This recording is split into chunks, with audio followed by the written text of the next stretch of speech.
This video about a young man who grew up really, really poor, and now he's a millionaire, all through real estate.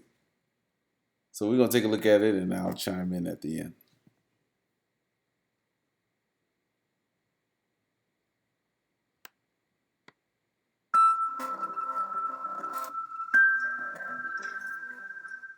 My name is KR. I grew up in Philadelphia in deep poverty, had 6 siblings in the same household, single parent house, went to public schools, worked my butt off, got a scholarship, worked on Wall Street, went from having a negative net worth to being worth several $1,000,000.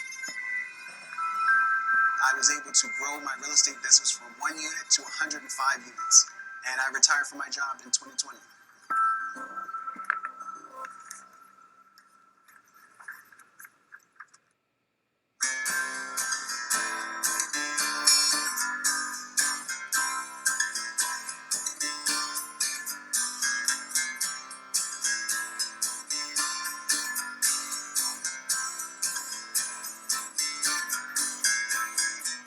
I'm a very, very frugal person, and I've always been this way. And I love routines, and I love to buy in bulk.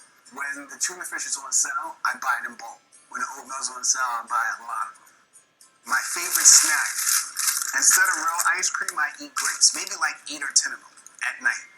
You'll save money, and it's healthy. My family think that I'm just cheap as hell.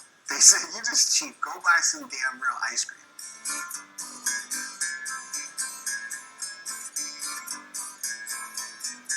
I am so used to taking the bus everywhere. I'll go down to Philadelphia and catch a mega bus. I'll catch the Chinatown bus. I actually shop for the lowest price. Those little things start to add up for me, and it has been very, very good in terms of building my net worth. No one in my family was financially literate. What happened is I was motivated at 13 and 14 years old because I noticed that my mother struggled with money, and also our local church was always raising money for the building. So I said, I'm going to immerse myself in books on finance and also on money management and real estate. So every weekend I would go to the bookstore and just read a lot of books. And then when I went to college, every summer I had an internship on Wall Street, which educated me. Wealth management, sales and trading, investment banking. And then I went to go work for an investment bank and then got a real estate license so I could even have more knowledge. I remember like 13 or 14, we lived on 40th in Lancaster, and I would walk from there and go to the bookstore, and I made that into my own rec center where I would read various books just for hours, and then I would say, I'm going to master this material. No one's going to know more than me. I've read this book, I've read this book, I read this book. I would come here when I was like in 8th grade, middle school, and high school when some of my friends would be playing sports on the weekend when I wasn't at work. You read the book for free, sit down, put it back. So when I come back, I always reminisce about all those good memories. But this is where it all started. We moved around so much, probably like 10 times. I was like, man, it looks like the landlord has all this power. He can decide who lives and who stays in his property. I said, what am I going to do? Am I going to become that homeless person or that teenage dad? Or am I going to become the landlord or the business owner? And I decided to become the landlord, the business owner. From a very young age, I knew that that's what I wanted to become.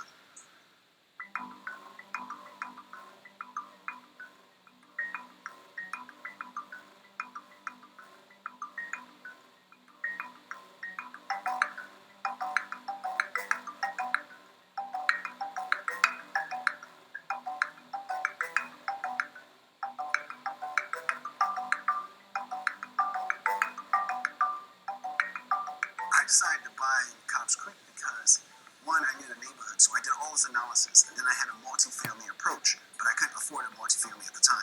So I said I want to buy these single-family rental homes with 3-bedroom, 1.5 bath, close to each other, so I can leverage my resources. So my team, they will spend less money on gas. The contractors will be able to use the same tools to work on various houses, and I don't have to do all the analysis over again. So I own I have 3 properties within a 2-block radius. Then I bought 7 blocks that way. You have 2 properties right next to each other. Then I have 1 property on Walton Avenue. So all these properties are very close so that I can also present the same amenities in this neighborhood.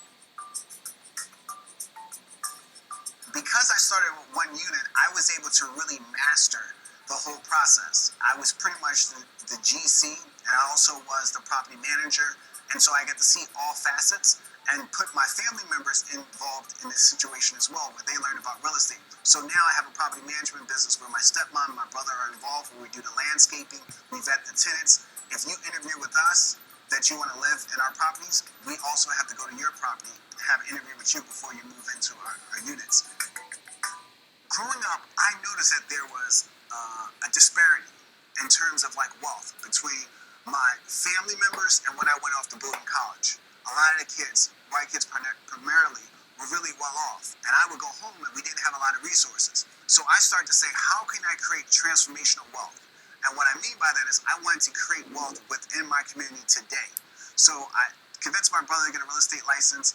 He went out and got that. He got a 3% commission off a $1 million deal. He was able to buy his first house. Then he was able to help his in-laws, a black family, be able to buy a duplex. So now we have transformational wealth taking place today, not necessarily 50 years now, but we're also going to have generational wealth. But for me, that inspired my nieces and my nephews, my loved ones and my friends and my community, that if this small family can do it, you can do it.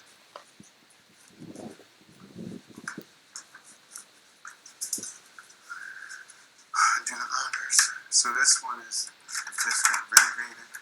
Yeah, wow, guys. Just finish this up. Oh, it looks good. Looks like they did a good job. It was real rough. I mean, it was days that, your stomach was hurting because you barely ate. And now, my children, I have 5 children now, and they get to enjoy the world. They've traveled, they've been to different countries, and we have the financial freedom that we always dreamed of.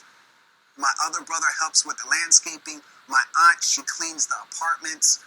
It's just exciting because some people say don't work with your family. I beg to differ because you always give strangers multiple chances to be successful. I think you should take a chance and a risk on your own loved ones.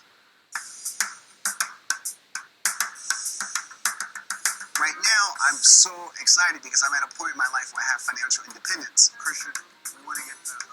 I retired from my 9 to 5 on August 31st, 2020. And now I work, but I do not work nearly as hard as I used to in terms of physical labor, running to the job, reporting to someone. I was able to amass a lot of real estate and also invest several $100,000 into stocks. And I use this so that I can always have that big cash reserve and multiple streams of income to live the life that I want and also have a larger impact on society.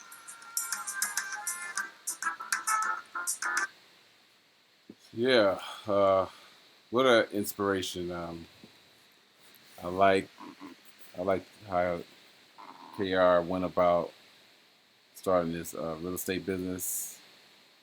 He saved money. He cut down on his expenses. He even talks about catching a megabus instead of driving. And he's able to buy all these properties with $170,000 worth of student loans. So you got different financial advisors that will tell you to pay your student loans off before you buy an investment property or a property in itself.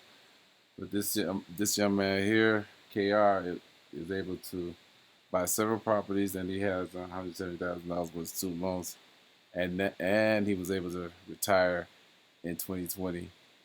And not only that, he was able to include his family in the business. So I think listening to story like KR's is very inspiring, especially if you're uh, interested in getting into this real estate business. So hopefully in the future I can bring you more videos like KR's. And if you like it, leave a comment, like, share. Until next time, peace. Yay, yay.